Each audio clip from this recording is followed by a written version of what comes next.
क्या है वो ध्यान से देखिए।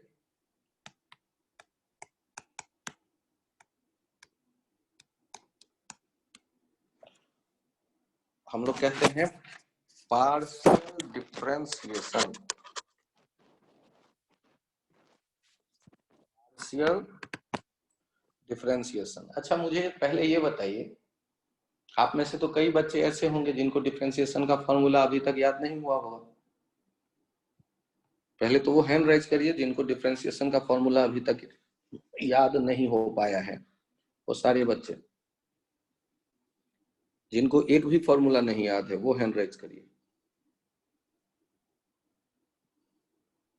चलिए आगे बात करें। हम लोग यदि ऐसा है कि आप थोड़ा बहुत जान चुके हैं तो उस फॉर्मूले को एक बार रिवाइज कर लीजिए। x to the power n का डिफरेंशिएशन कितना होता है? n into x to the power n। बहुत बढ़िया सर। n x स्क्वायर का डिफरेंशिएशन कितना होगा? 2x। x क्यूब का 3x स्क्वायर। रूट x का स्क्वायर रूट x का 1/2x रेज़ पर माइनस 1/2 रूट x। बहुत बढ़िया, बहुत बढ़िया मैसा। तो आपने ये हमें बताना तो शुरू कर दिया कि डिफरेंशिएशन आपको आता है। तो सर आपको इसकी याद क्यों आ गई? हाँ, ये एक अच्छा क्वेश्चन है। पार्शियल डिफरेंशिएशन, जैसा कि नाम है वैसा ही मेरा कलम भी चल रहा है इस कागज पे। कठिन काम हो गया ये तो। पार्शियल डिफरेंशिएशन यहां हम वर्ड यूज कर रहे हैं।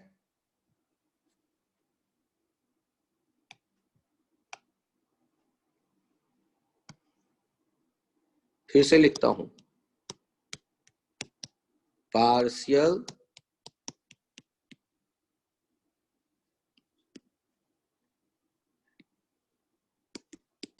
डिफरेंशिएशन, डिफरेंशियल नहीं, डिफरेंशिएशन।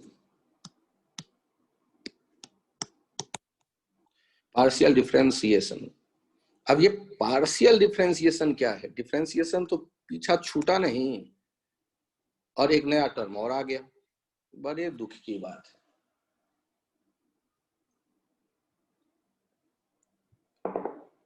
तो देखो, पार्शियल मतलब आधा अधूरा नहीं यार। ये डिफरेंशिएशन के भाई साहब हैं बड़े। ये बीटेक में मिलेगा डिटेल, मैथमेटिक्स में, लेकिन फिजिक्स में अभी काम करना है। सर ये तो गलत बात है कि जिसको आप बीटेक में पढ़ाते हो या पढ़ते हो वो अभी क्यों जबरदस्ती यूज करोगे? मजबूरी है यार मेरी, सिलेबस में है ठीक है। तो इनको आप बहुत आसानी से समझ सकते हैं, बहुत बहुत आसानी से। अपनी अकल का इस्तेमाल कम करिएगा और जो मैं बोलूं वो करिएगा, ठीक? तो ध्यान से देखिए कि यदि फंक्शन f दिया गया है x square plus y cube plus z to the power 8 plus XYZ। अब यदि मैं इनको डिफरेंशिएट करूंगा तो हम यदि केवल x के रेस्पेक्ट में डिफरेंशिएट कर रहे हैं,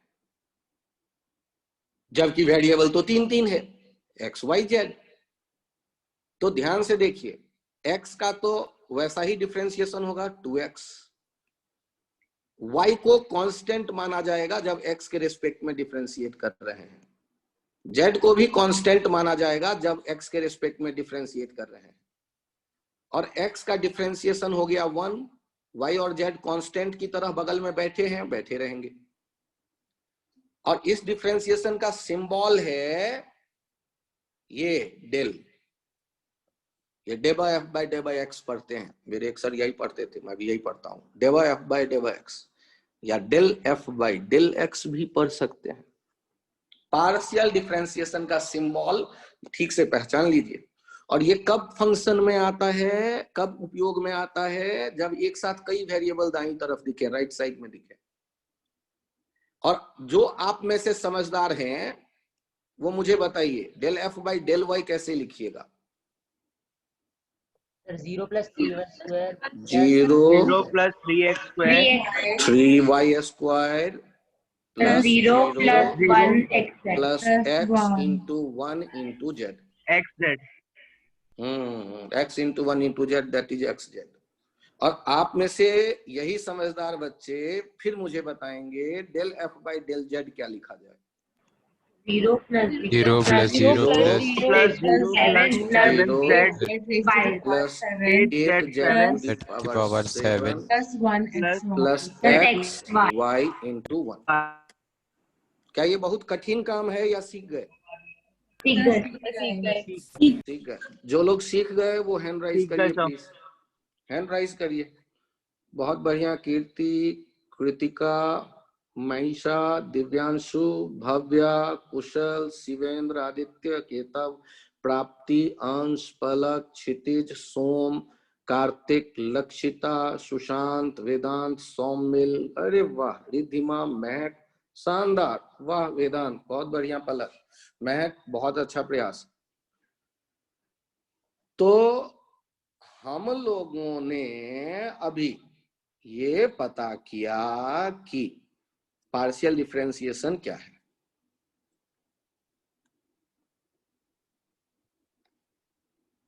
बालक आर्यन आ गए क्लास में? आर्यन? Yes sir. अरे भाई, डिफरेंशिएशन का फॉर्मूला आता है? यस। एक्स क्यूब का डिफरेंशिएशन बताओ।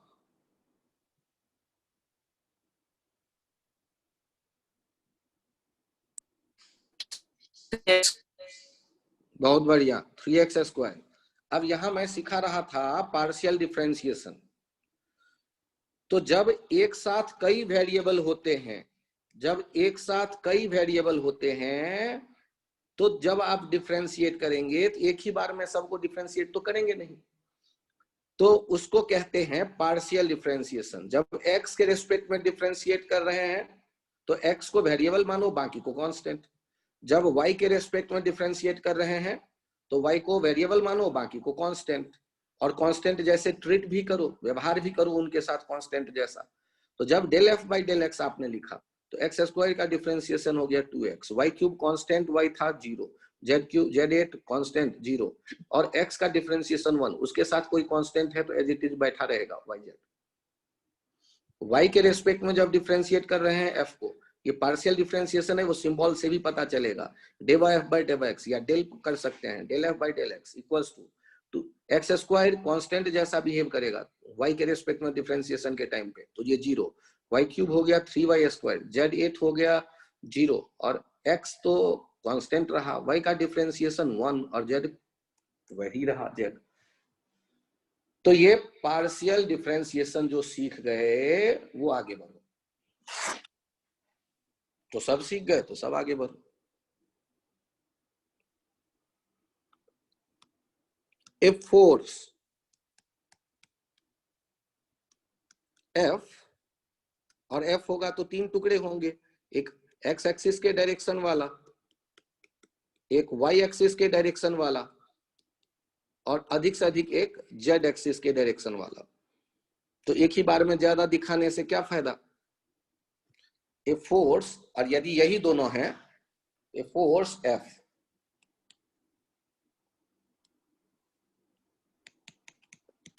will be conservative when, ध्यान दीजिएगा, del F x by del Y equals to del F Y by del x. ये इंपॉर्टेंट कंसेप्ट है।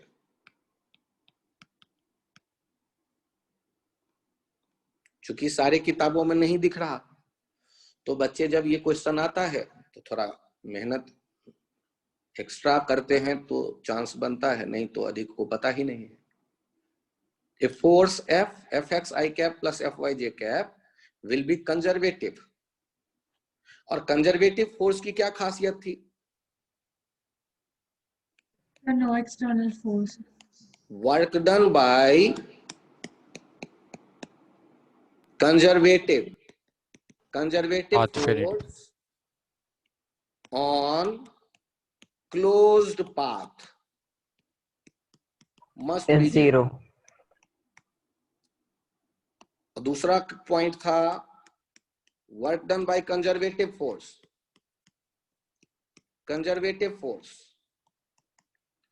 do not depends on path, do not depends on path, but depends on initial and final position only।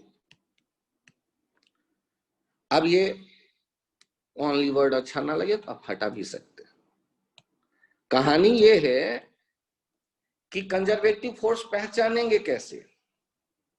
तो ऊपर वाला condition जो justify कर देगा वो conservative.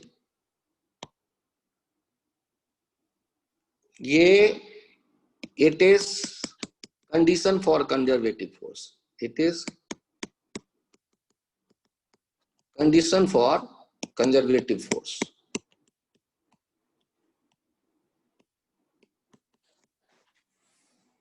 और यहां एक पॉइंट ध्यान रखते हैं, all constant force are conservative in nature. और फोर्स कांस्टेंट कब होता है? जब उसका डायरेक्शन भी फिक्स रहे और मैग्नीट्यूड भी फिक्स रहे।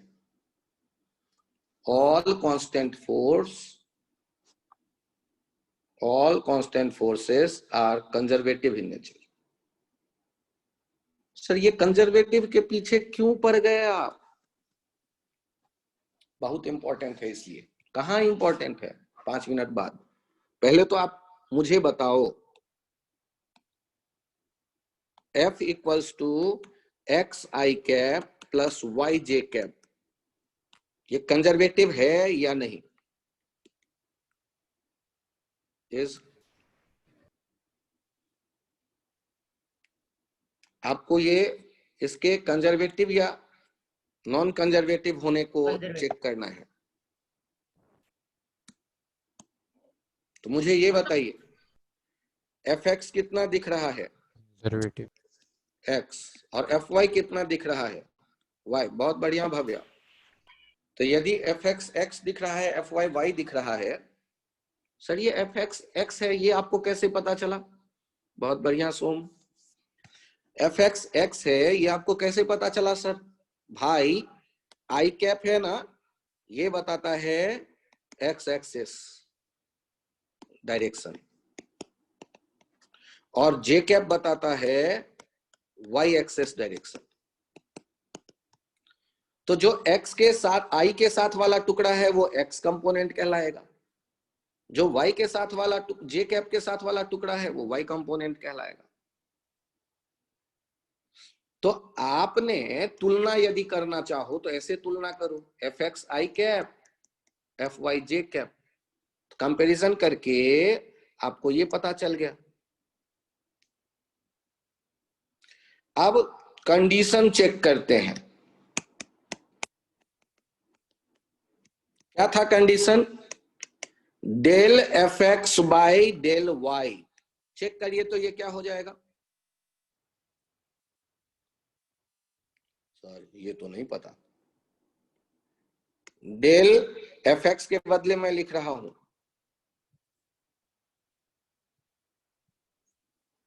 Fx के बदले लिख रहा हूं del x by del y। तो x का y के रेस्पेक्ट में डिफरेंशिएशन क्या हो जाएगा? वो तो x y के रेस्पेक्ट में डिफरेंशिएट करते वक्त x को कांस्टेंट मानते हैं, 0। और del Fy by del x क्या हो जाएगा? एफ वाई कितना, एफ वाई लाओ कितना, वाई बाई डेल एक्स, ये भी हो गया 0। Since del F x by del Y equals to del F Y by del x, hence f is conservative.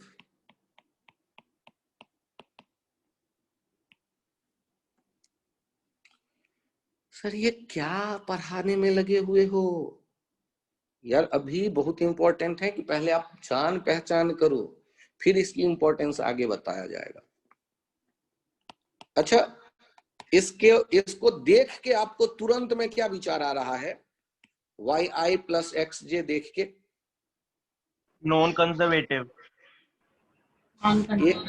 एक विचार आ गया, दूसरा विचार कंजर्वेटिव, तीसरा विचार आया, और कुछ विचार? सर देखो, विचार करने का टाइम नहीं है, मैं तो अप्लाई करता हूं जो कंसेप्ट सीखता हूं। तो एक काम करो ना, अप्लाई करके देख लो। भव्या बालक बेसिक रूल अप्लाई करके देखो एक बार, सबको ही एक बार बेसिक रूल देखो, मेरे साथ साथ देखो, नहीं तो अब देखिए एफ को आप लिखते क्या है, एफ एक्स आई के साथ और एफ वाई जे के साथ। तो मुझे बताइए एफ एक्स कितना मिला आपको, वाई, और एफ वाई कितना मिला आपको, एक्स। और एफ एक्स को किससे डिफरेंशिएट करते थे पार्शियली, वाई के रेस्पेक्ट में, del F x by del y, तो del y by del y, और ये हो गया 1। उसी तरह डेल एफ वाई बाई क्या लिखते थे, del x by del x, ये कितना हो गया 1। और ये तो बराबर हो गए। Since del F x by del Y equals to del F Y by del x, hence the force is conservative।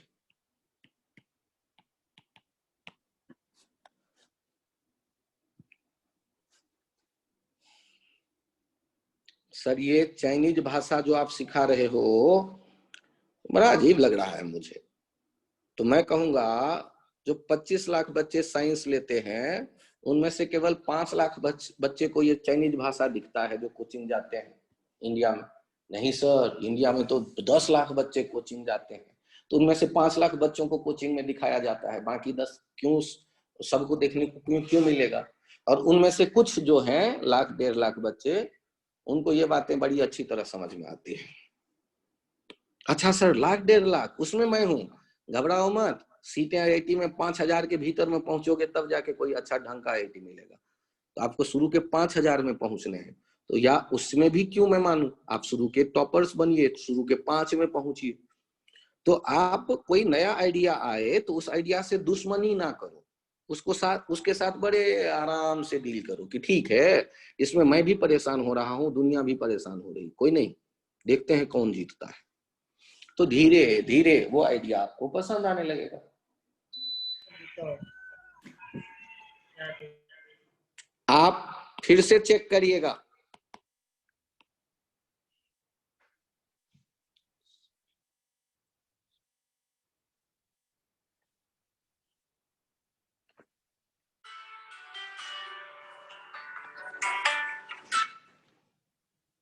हाँ क्लास ल रहल छी, हाँ 8:30 तक भ सके अभी छी। अहाँ ठीक छी? माथ दर्द तो नहीं ने?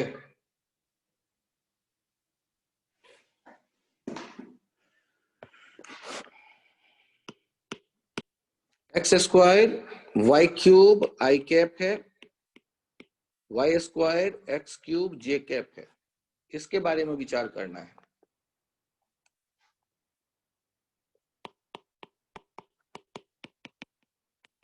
एफ एक्स आई कैप, एफ वाई जे कैप, अब सोचिए कंजर्वेटिव, कैसे डिसाइड करें। पहले एफ एक्स लेते हैं,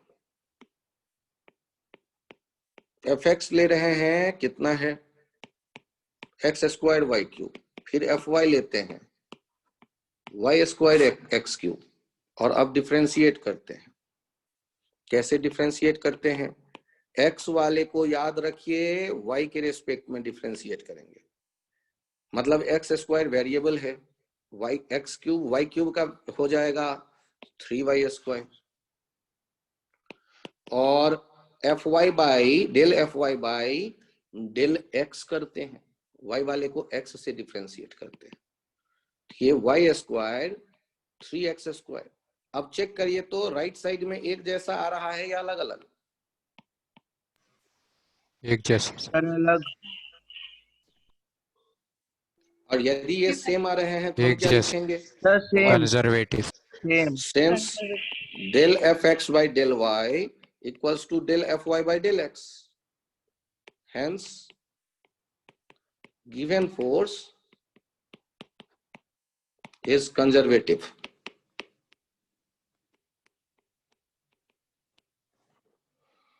ये जो फोर्स है ये कंजर्वेटिव है।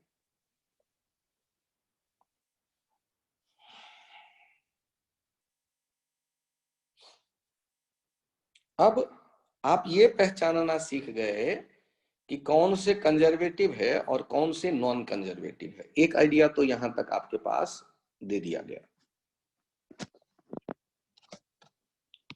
अच्छा सोचो, f का यहां पर दिख रहा है x square plus x cube plus 8 type function plus y square y plus 7 j cap.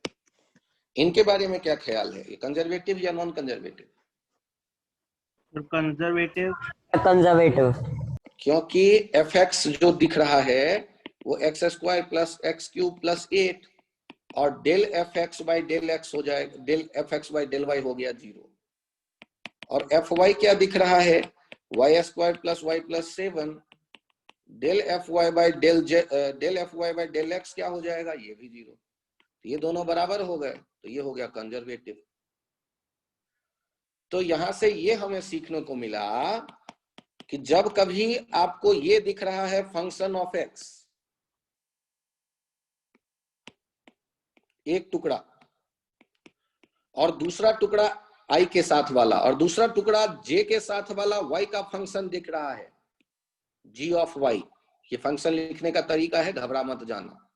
मतलब यहां जो भी है वो एक्स पे निर्भर है, यहां जो भी है वो वाई पे निर्भर है, जे के साथ वाला, और आई के साथ वाला एक्स पे निर्भर। ऐसा जब भी होगा तो ये कंजर्वेटिव होगा, क्योंकि एक्स वाले को वाई के डिफरेंशिएट करेंगे 0, वाई वाले को एक्स से डिफरेंशिएट करेंगे 0, बराबर हो जाएगा।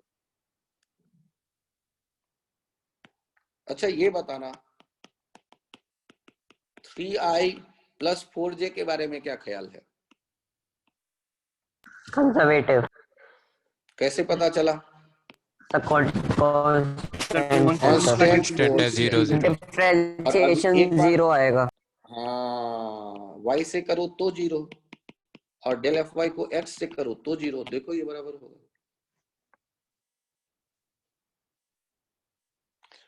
तो यहां से ये सीख गए कि all constant forces are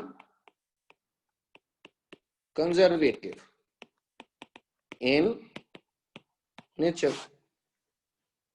All forces are conservative in nature. सोचिए, तो ये कोई रॉकेट साइंस है या मतलब ठीक है कि ओके समझ सकते हैं?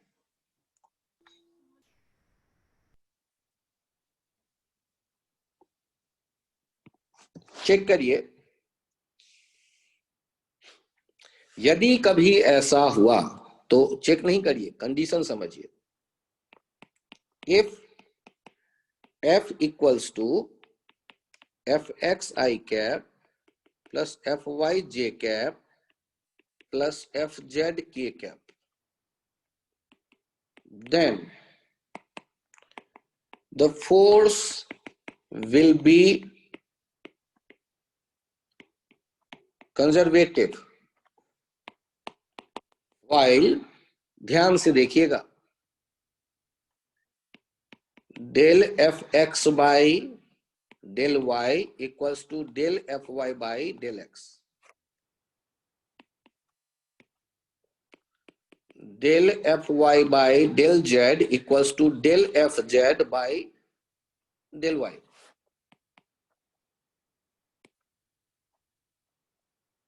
Del fz by del x equals to del fx by del z. अरे सर इतना लिखवा दिया आपने, इसको चेक कौन करेगा? इसीलिए ये आउट ऑफ ट्रेंड है, आजकल एग्जाम में नहीं आता, लेकिन आपको पता होना चाहिए। सर ये याद मैं कैसे रखूं? ये तो मुझसे नहीं याद होगा। हाँ ये मुझे भी लग रहा है। तो देखो एक ऐसे सर्किल बना दो और यहाँ 3 पॉइंट्स मार्क कर दो।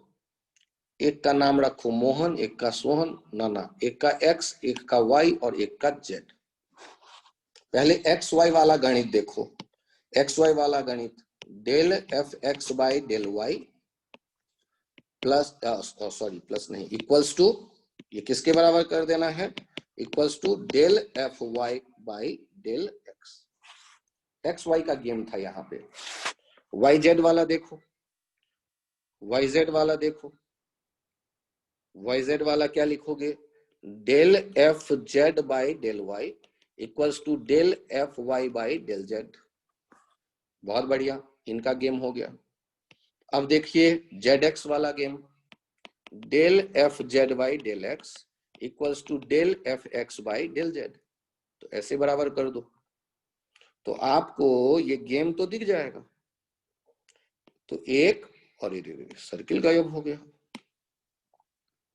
एक आपने लिए कहा एक्स के लिए, एक वाई एक्स वाई के बीच, एक वाई जेड के बीच, एक जेड एक्स के बीच। सर इससे बढ़िया सर्किल बन सकता है। हाँ यार मुझे भी लग रहा है। तो आप यदि इस बात को समझ पा रहे हैं थोड़ा थोड़ा तो बहुत बढ़िया, और नहीं समझ पा रहे हैं तो मैंने पहले ही आपको रिलैक्स कर दिया है भाई, आउट ऑफ ट्रेंड है। कोई नहीं, एक बार फिर से देखिए इसे। ये देखता हूं मैं, ऑल क्लियर। फिर से बना रहा हूं। ये सर्किल x, यहां y, यहां z। पहले एक्स वाई के बीच del F x by del y, del F Y by del x. फिर वाई जेड के बीच del F Y by del z, del F Z by del y. फिर z x के बीच del F Z by del x, del F x by del z. ऐसे आप देख सकते हैं। तो कुछ बच्चों को तो समझ में आ गया ना। 3 चेक करना पड़ेगा पेयर। जिनको लग रहा है समझ में आया वो हैंड राइज करें प्लीज।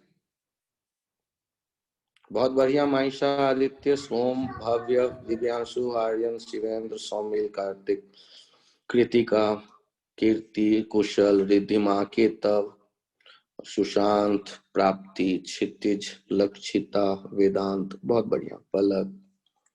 तो हम यदि इतना समझ लें तो ये तो एक्सट्रीम हो गया, और हमारा काम इससे पहले वाले से चल जाएगा। पहला वाला जिसमें केवल 2 रहते हैं, 3 वाले की नौबत बड़ी कम आती है।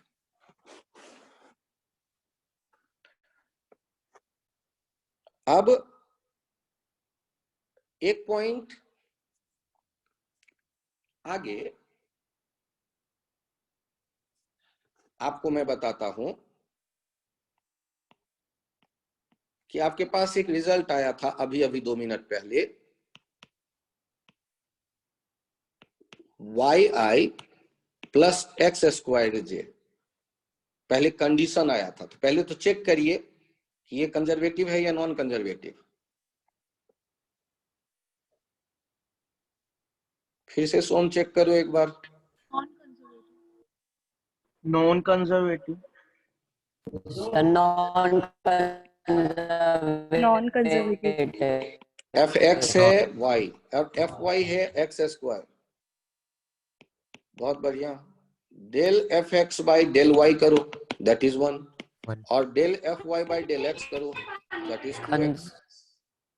ये नॉट इक्वल्स टू है, तो क्या हो जाएगा? Non conservative. It means work done by this force depends on path. इसका मतलब क्या हुआ? Work done by this force depends on path. ये एक आइडिया आपको यहां से मिल गया।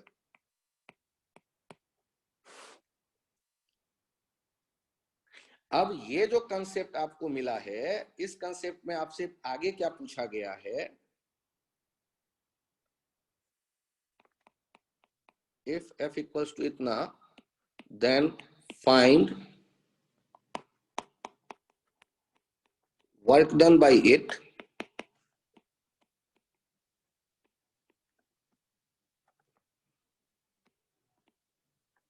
during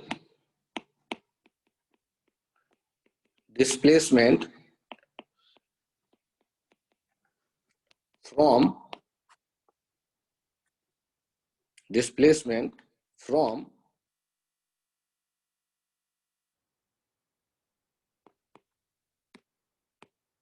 0, 0 to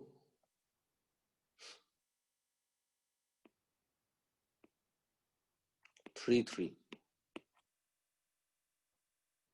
0, 0 को A कह दिया और 3, 3 को B कह दिया।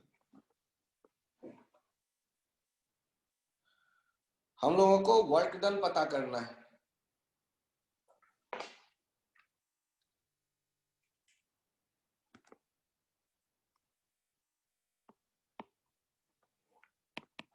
On the path y equals to x। अब ये सोचो, ये आखिरी लाइन लिखने की आवश्यकता क्यों हुई?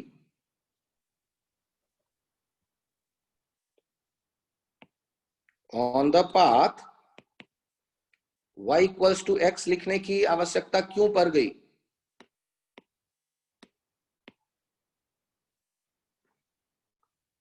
क्योंकि ये किस पे निर्भर कर रहा है? पाथ पे, वर्क डन। सर आप ऐसे बेकार के फालतू के क्वेश्चन को बनाते कैसे हो? ये आइडिया शानदार है। पहले तो ये बहुत बढ़िया। पहले तो ये बताओ, वेरिएबल फोर्स के लिए आपके पास कोई रिजल्ट है? तो मैं याद दिलाता हूं पहले। फॉर वेरिएबल फोर्स, बहुत बढ़िया, सुन चेक करता हूं। फॉर वेरिएबल फोर्स W क्या लिखते हैं? F dot D R. W क्या लिखते हैं? F X D X plus F Y D Y. W क्या लिखते हैं? y D X plus X square D Y. और इनको इंटीग्रेट कर देंगे। अरे y को x के रेस्पेक्ट में और x को y के रेस्पेक्ट में, ऐसा तो इंटीग्रेशन मैंने कभी किया ही नहीं। x का x के रेस्पेक्ट में हम जानते हैं, एक्स स्क्वायर का x के रेस्पेक्ट में होता तो x क्यूब बाई 3 लिखते। ये क्वेश्चन फंस जाएगा। जब तक आपको एक्स वाई के रिलेशन कोई नहीं दिया जाए तब तक आपका कहानी रुका रहेगा। Use equation of path. Now use equation of path. y equals to x। तो आप चाहें तो सबको x में कन्वर्ट कर दो या सबको y में कन्वर्ट कर दो। w इक्वल्स टू y के बदले x लिख दिया और x स्क्वायर dy के बदले dx लिख दिया। दोनों तरफ d ऑपरेटर लगा दोगे तो dy dx के बराबर हो जाएगा। इससे ये भी चला आया आपके पास। तो आपके सामने w क्या आ गया और x का वैल्यू कहां से कहां तक जाना है? 0 से 3। 0 से 3 इंटीग्रेट कर दीजिए। पहला हो जाएगा एक्स स्क्वायर बाई 2 और दूसरा हो जाएगा एक्स क्यूब बाई 3 और दोनों कहां से कहां तक जा रहा है, दोनों कहां से कहां तक जा रहा है, या तो दोनों अलग अलग लिमिट रखो या एक साथ लिमिट रख दो, या तो एक साथ लिमिट रख दो 0 से 3, 0 से 3। तो ये रिजल्ट कितना आ गया, तो रिजल्ट आ गया 3 square by 2 plus 3 cube by 3। ये आ जाएगा 9 बाई 2 प्लस 9, 27 बाई 2 जूल। सोम बालक कितना बता रहे थे तुम, क्या यही था, चेक कर लो एक बार। सर यही था। बहुत बढ़िया बालक सोम, तुमने वो 9/2i प्लस 9j लिख के दुखी किया है, किस चीज के लिए ये वेक्टर रख रहे हो नीचे डिनोमिनेटर में? सर वो वेक्टर फॉर्म में। अरे बेवकूफ, वर्ग कभी वेक्टर फॉर्म में होता है, बताओ तो। दो सर वो गलती से। हाँ ये ठीक है आइडिया कि गलती से लिख दिया, तब कोई दिक्कत नहीं, लेकिन ध्यान से सुनो, वर्क डन स्केलर क्वांटिटी है, वो कभी भी आई कैप जे कैप यदि दिख रहा है मतलब ब्लंडर हो गया। मतलब तुम इंडिया का एडजेसेंट कंट्री बताने लगो फ्रांस को, तो मतलब मुझे पता चल जाएगा कि तुम्हारा ज्योग्राफी गोल है। तो उसी तरह यदि ऐसा कोई लिख दे बच्चा कि वर्क डन में आई कैप जे कैप, रिजल्ट में मतलब गए काम से, ऐसी गलती ब्लंडर नहीं होनी चाहिए। आप में से ये 30% बच्चों के समझ में आ गया होगा, बाकी स्ट्रेस ना ले, ये धीरे धीरे आपके कंफर्ट में आएगा। उसका कारण बन रहा है एक तो वेक्टर, दूसरा इंटीग्रेशन, तीसरा इक्वेशन ऑफ पाथ। इतनी समस्याएं एक साथ जब प्रकट हो गई तो आपके कष्ट 4 गुने हो गए। और जिनसे बन जाता है उनके संयोग अच्छे हैं। तो जिनको ये समझ में आया हो, 1 सेकंड रुके, जिनको ये समझ में आया हो 2 मिनट बाद अब हैंड राइज करें। बहुत बढ़िया, आदित्य, महिषा, दिव्यांशु, शिवेंद्र, सौम्य, सुशांत, भव्य, अंश, कीर्ति, कार्तिक, सोम, कृतिका, कुशल, क्षितिज, प्राप्ति, बहुत बढ़िया। केतब बालक तुम कहाँ गायब रहते हो? केतब क्लास हो में क्या? अरे तो बालक तुमने अभी तक हैंड राइज नहीं किया है, एक बार और समझाऊं? अरे हाँ तो ना, हाँ या ना तो बोल दो बालक। सर लगता है क्लास में नहीं। चलिए आगे यदि हम देखें, देखिए ध्यान रखिए, यहां नहीं समझ में आना अभी कोई स्ट्रेस मत लीजिए। क्यों? क्योंकि क्या क्या पॉइंट आया है, एक तो हमने देखा वेक्टर, दूसरा हमने देख लिया इंटीग्रेशन, तीसरा हमने देख लिया इक्वेशन ऑफ पाथ, चौथा हमने देख लिया कंजर्वेटिव नॉन कंजर्वेटिव।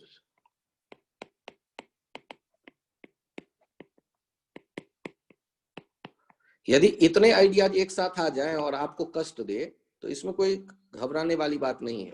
इंडिया के 25 लाख में से 24,95,000 बच्चे फर्स्ट अटेम्प्ट में कष्ट में आ जाएंगे ऐसे क्वेश्चन। सर 95,000, हाँ 5,000 बच्चे नहीं आएंगे कष्ट में। तो आपको यदि इसमें कष्ट हो तो इसमें कोई खास बात नहीं है और घबराने वाली भी बात नहीं है, क्योंकि हम लोग जब प्रैक्टिस करेंगे तो प्रैक्टिस इसी के लिए तो करते हैं कि जो परेशानी है वो दूर हो जाए।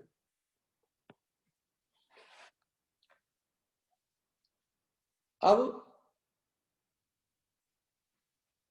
यहां एक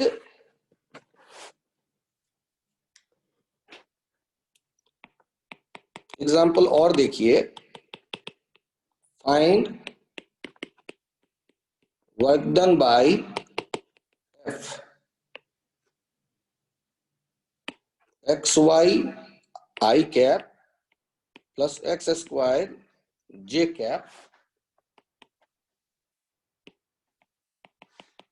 which is acting on object during its displacement from 0 to point A 0 to point B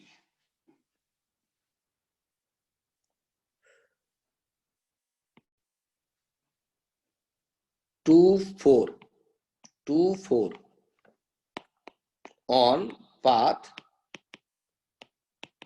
y equals to x square. ध्यान से देखिएगा, घबराना नहीं है। हमने एक क्वेश्चन लिया और इसमें वो सारे परेशानी हैं, मुझे भी पता है, आपको भी पता है।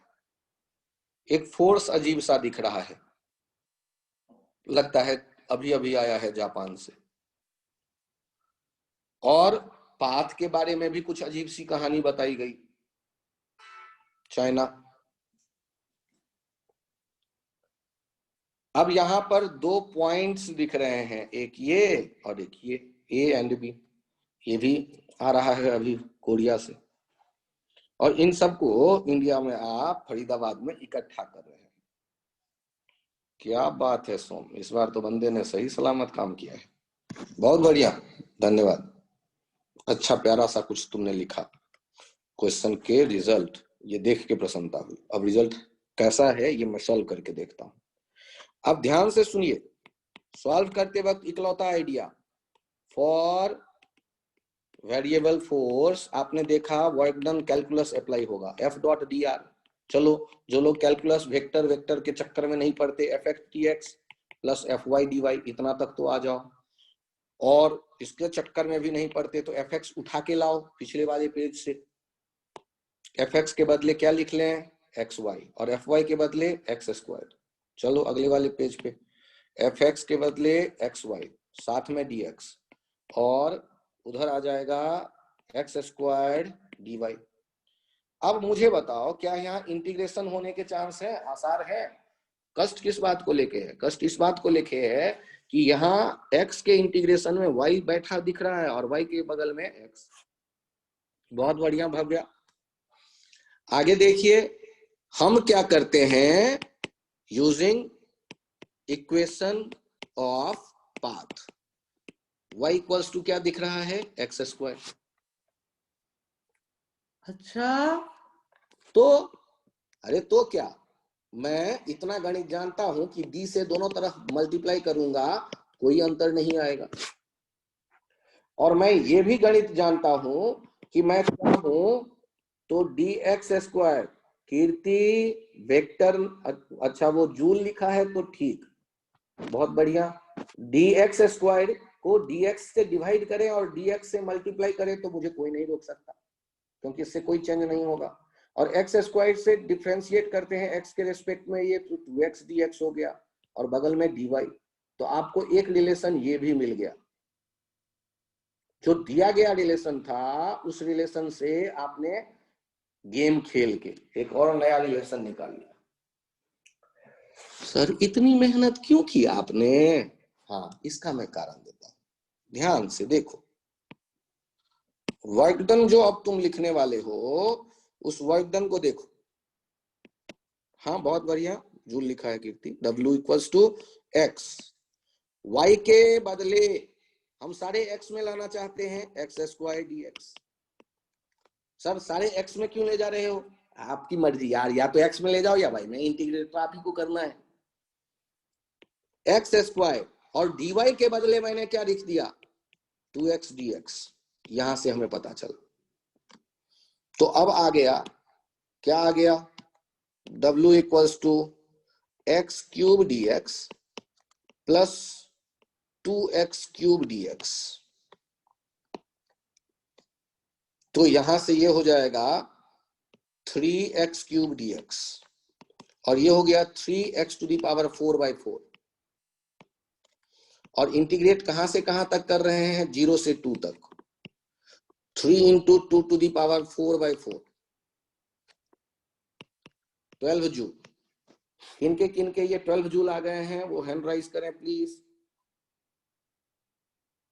बहुत बढ़िया दिव्यांशु, शानदार, बहुत बढ़िया कृतिका, बहुत बढ़िया कार्तिक, क्या बात है, बहुत बढ़िया महेशा, अंश, वाह महेशा, बहुत बढ़िया अंश, अरे वाह क्षितिज, सोम, शानदार, शिवेंद्र, आर्यन, कुशल, सौमिल, प्राप्ति, लक्षिता, क्या बात है कीर्ति, बहुत बढ़िया।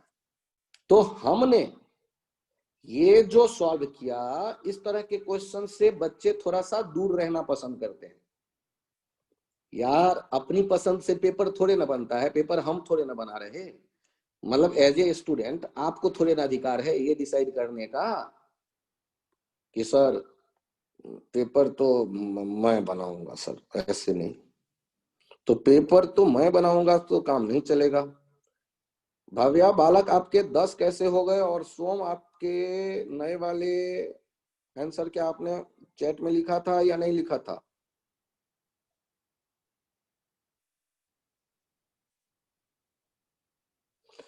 ये जिनका क्वेश्चन है कि आप x लें या y, मैंने पहले बता दिया है कि आप x की y में बदलना चाहो, y को x में बदलना चाहो, आप अकलमंद हो, बदल लो।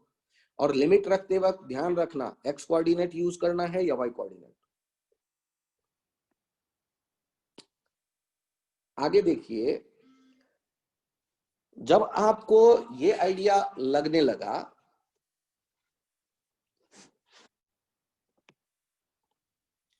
तो एक प्यारा सा क्वेश्चन देखिएगा, जल्दबाजी में उत्तर दीजिएगा और मैं कहूंगा कि आपका उत्तर गलत है। थोड़ा समझदारी से उत्तर देने का कष्ट करिएगा। 0 0 ओरिजिन, ये 2 0, ये 2 1, ये 0 1, ये y एक्सिस, ये x एक्सिस। अब एग्जाम में ये कहा गया, एग्जाम्पल में find work done by the force F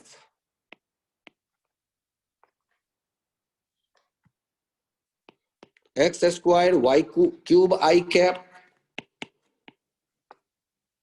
plus y square x cube j cap.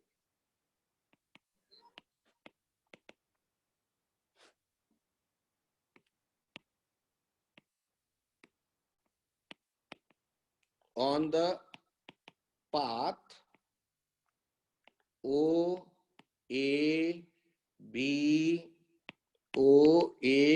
C O सोन। आपको कौन से पाथ की बारे में बताई गई है?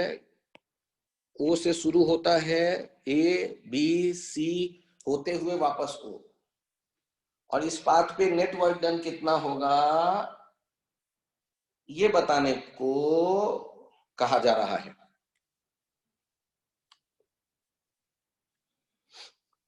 क्या इरादे हैं?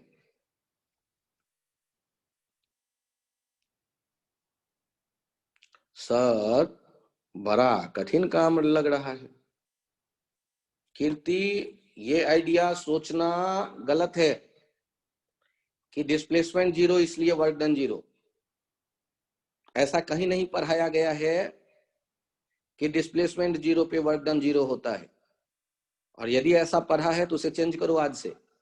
आप सोचो, कमरे में एक बक्सा, बॉक्स हेवी बॉक्स रखा हुआ है, उसको पहले आपने अपने कमरे से खींचना शुरू किया और लेते गए डाइनिंग स्पेस में, और फिर मम्मी ने डांटी, यहाँ क्यों ले आई? फिर वापस ले जाके अपने जगह पे रख दिया, तो क्या फ्रिक्शन का वर्क डन 0 हो गया? फ्रिक्शन ने कोई वर्क नहीं किया क्योंकि डिस्प्लेसमेंट तो 0 है। तब आप जब थोड़ा ध्यान से देखेंगे तो एक काम करिए, फ्रिक्शन यदि है तो फ्रिक्शन की क्या खासियत होता है कि वो हीट जनरेट करता है काइनेटिक फ्रिक्शन। जैसे आप दोनों हाथ को रब करके अपने गाल को छू के देखें गर्म हो गया है, वैसे ही बक्से को आपने जब घसीटा तो उसके नीचे वाले पोर्शन को टच करके देखेंगे, मेटलिक बॉक्स है तो वो भी गर्म हो गया होगा। तो इसका मतलब है कुछ ना कुछ एनर्जी तो उसने हीट में कन्वर्ट किया, मतलब वर्क तो जीरो नहीं हो सकता फ्रिक्शन का। तो इसका मतलब है कि क्लोज्ड पाथ पे हमेशा वर्क डन जीरो नहीं होता, डिस्प्लेसमेंट जीरो इसलिए वर्क डन जीरो। तो सर आप कैसे सोचेंगे? तो मैं सोचूंगा सिंस अभी कुछ देर पहले आपने देखा है del F x by del Y, ये हो गया था X squared 3y square equals to del F Y by del x. Hence f is conservative, बहुत बढ़िया, f is conservative. Hence work done by it on any closed path, कोई भी closed path हो, must be zero. तो आप सब लोग जो जीरो कह रहे हैं तब से वो सारे सही हैं। जैसे अंश ने कहा, भव्या ने कहा, कीर्ति का आइडिया गलत लेकिन जीरो आंसर सही, भव्या ने जीरो 2 बार कहा, दिव्यांशु ने भी जीरो किया, बहुत बढ़िया दिव्यांशु, शानदार चल रहे हो। अंश ने भी बिकॉज 2 मिनट बाद इसको आइडिया देने का मन किया तो आइडिया दे रहा, बिकॉज फोर्स इज कंजर्व्ड। बालक इसे फोर्स इज कंजर्व्ड नहीं कहेंगे, because force is conservative in nature ये कहेंगे। क्या कहेंगे अंश? सब कोई ध्यान से सुनो, हम यहाँ कहेंगे since the given force is conservative in nature, उसकी जो प्रकृति है, उसका जो व्यवहार है वो कंजर्वेटिव टाइप का है। और कंजर्वेटिव फोर्स जब कोई होता है तो चेक करने का इकलौता तरीका सामने है आपके, ये जिसे मैंने ब्लैक कलर से बॉक्स में डाल दिया, चेक कर लेंगे यदि कंजर्वेटिव है। और आपको ये सुन के बड़ा खुशी मिलने की मैं उम्मीद करता हूं कि आईआईटी से पूछ चुका है, आईआईटी इसे पूछ चुका है। तो इसका मतलब है कि हम एक अच्छे क्वेश्चन को समझ पाए कि चूंकि ये कंजर्वेटिव नेचर के हैं तो रास्ते से कोई लेना देना नहीं। तो सर ये तो बताओ रास्ते से लेना देना कब होता? हाँ ये आइडिया सही है। तो इतना 4 रास्तों वाला दे दूंगा तब तो आज के लेक्चर में वो डिस्कशन में ही नहीं हो पाएगा खत्म। तो आपके लिए मैं एक नया क्वेश्चन बना देता हूं जिनमें रास्ते थोड़े छोटे हों कि जिसका आंसर भी आपको मिल पाए। आप में से कुछ बच्चे मुझे बताइए कि एक्स एक्सिस का स्ट्रेट लाइन 10th में भी थोड़ा बहुत बच्चे सुनते हैं और 11th में तो पढ़ते हैं और शायद आप पढ़ भी रहे हैं। एक्स एक्सिस का स्ट्रेट लाइन का इक्वेशन कैसे लिखते हैं?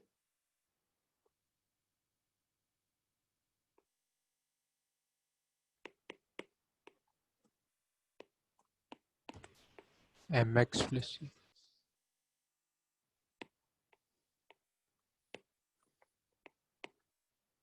A block is displaced from O to B through path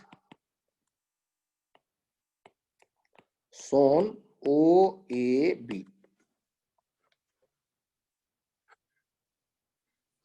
O के कोऑर्डिनेट एक्स वाई जहां कट करके रहता है वहां क्या कोऑर्डिनेट रखते हैं? तुक्का भी भेरो तो पता चल जाएगा, 0 0।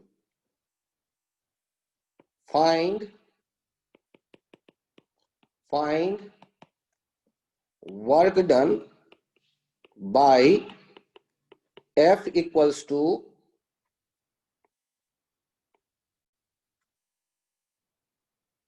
X equals to F equals to y squared I cap plus x j cap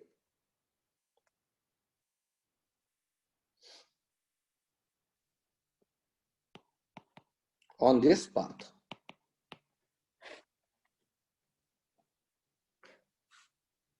अब ये जो फोर्स है ब्लॉक पे एक्ट कर रहे हैं और फिर इनका हम वर्क डन पता करना चाहते हैं। तो वर्क डन कैसे पता करेंगे? वर्क डन कैसे पता करेंगे? इसके लिए क्या करना चाहिए अपन को?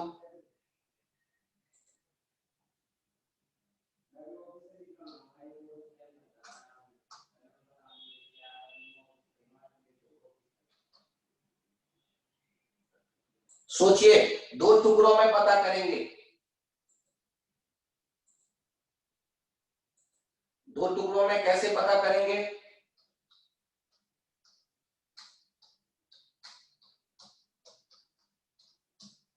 दो टुकड़ों में पता करेंगे।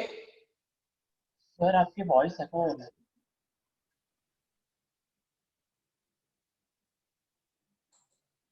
वॉइस नहीं आ पा रही है। पहले पाथ ए के लिए, path O A straight line है, इक्वेशन हम लिख रहे हैं y0। तो वर्क डन क्या था? fx dx plus fy dy, और y0 का मतलब होता है dy भी 0। अब fx कितना हमने दिया था? y स्क्वायर्ड, एक बार चेक कर लो। fy y स्क्वायर्ड है fx और x है fy। तो यहां बहुत बढ़िया Bhavya, y square dx plus x dy। अब मुझे ये बताओ, y के बदले क्या लिखने वाले हो? 0। और dy के बदले क्या लिखने वाले हो? 0। तो ये तो हो गया 0। अगले पेज पे चलो। On path A B path का वैल्यू हो गया y x इक्वल्स टू 3। अरे x इक्वल्स टू 3 क्यों? तो dx इक्वल्स टू d3। तो किसी कांस्टेंट में डिफरेंशिएशन लगाओगे तो वो क्या हो जाता है? 0। तो ये तो गया 0, dx हो गया 0। कांस्टेंट में तो थोड़ा सा भी चेंज होना ही नहीं है, तो d3 क्या हो गया? 0। तो अब हम पाथ पे आए। वर्क डन क्या था अपने पास? y square dx plus x dy। y square के बदले y के बदले तो y स्क्वायर रहने दो, dx के बदले क्या? 0। और x तो रहेगा। dy के बदले क्या लिखोगे? x के बदले क्या आ गया? 3। और dy हम देख रहे हैं, ये आ गया 3 dy। और y का वैल्यू कहां से कहां तक बदल रहा है? y का वैल्यू बदल रहा है, y का वैल्यू बदल रहा है 0 से, हाँ 0 से 2 तक। तो यहां से कितना आ गया? 3 into 2, ये हो गया 6। तो ये 6 जूल। कितने लोगों का आ गया है? 6 जूल। तो टोटल वर्क डन कितना हो गया? ओ ए बी पाथ के लिए work done O A plus work done A B. तो पहला तो 0, फिर 6, तो यही हो गया 6 जूल।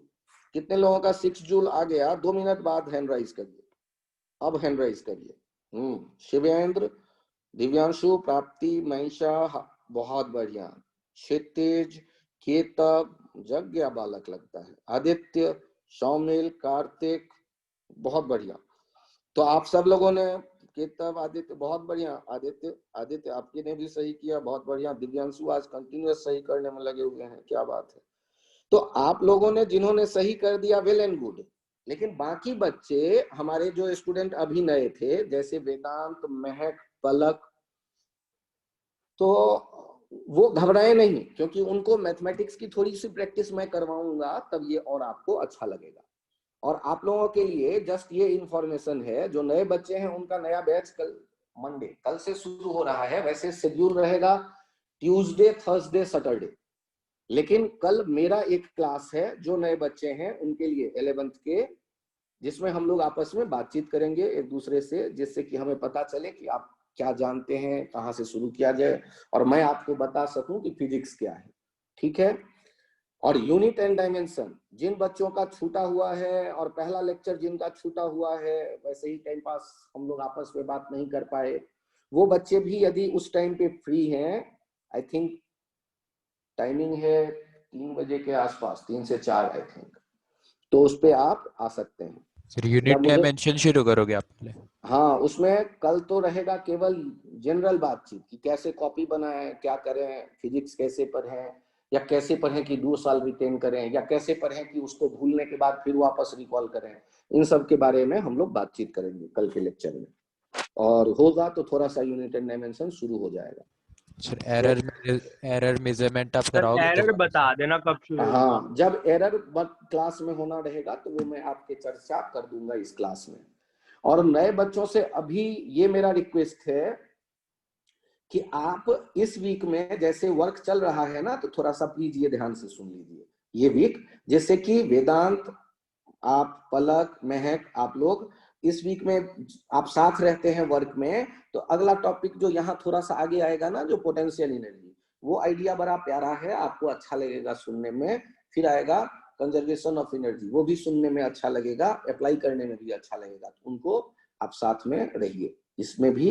तो आपके थोड़े से एफर्ट ज्यादा रहेंगे, लेकिन मेरे हिसाब से ये जो है मंडे MWF वाला, उसमें भी आप साथ में रहिए इसके साथ।